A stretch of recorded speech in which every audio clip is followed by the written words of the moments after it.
What'd you think of the Miami spring game? Did you watch the Miami spring game? Interesting fact, where our headquarters is down in Fort Lauderdale, the CBS Sports HQ headquarters, Miami played their spring game in a stadium that's like right across a private airport from it. Right, Jesse? Isn't that where that stadium is? So they played their spring game in Fort Lauderdale, which is trivia that none of you needed, but I gave to every one of you anyway. Who is Tyler Van Dyke? Not literally. You know who he is. He's the Miami quarterback who was very heralded. And then last year, as the entire offense did, he fell flat. And so that's the question right now. Who is Tyler Van Dyke? Well, last year, Josh Gaddis was the offensive coordinator. They have since fired him.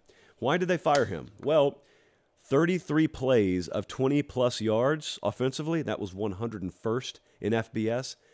That's a pretty good indication. They weren't explosive enough. They weren't consistent enough. They had 8 pass plays of 20-plus yards in the spring game yesterday.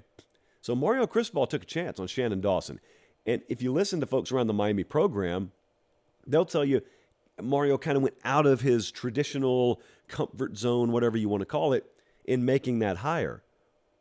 And I think he's going to be very pleasantly surprised at what that's going to bring in terms of offensive production for him this year. Francis Mauigoa, right tackle, you know, the one that I told you I was the most confident in starting out of any true freshman in the country, even though he's a tackle. He started at right tackle for him yesterday.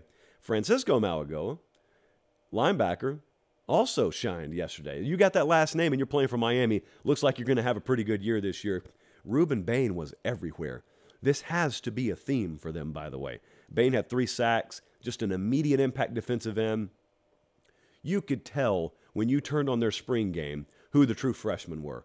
You could tell who the transfer portal guys were. It's a different caliber athlete, and that is what they have to have. They have to have me saying that about half a dozen more times if they're going to be a player in the ACC this year, because they've got to have that true freshman class step up.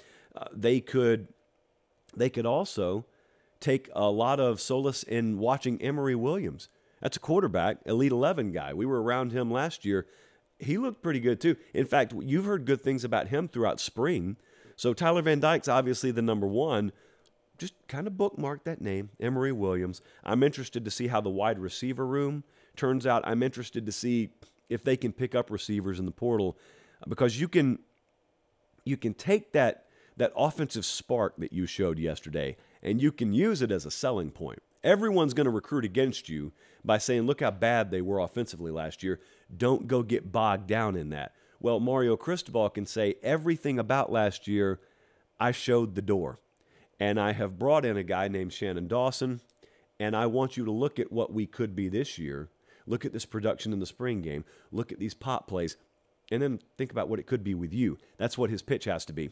When asked after their spring game, how different could you look this fall from how you look right now, Mario Cristobal's answer was significantly. He's talking about adding names. He's talking about adding players in the portal.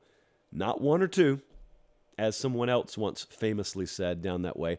Not 1, not 2, not 3. I don't know how many they're going to add. It's going to be several. So you are not seeing the Miami Hurricanes team that you will see this fall yet. It's a new age.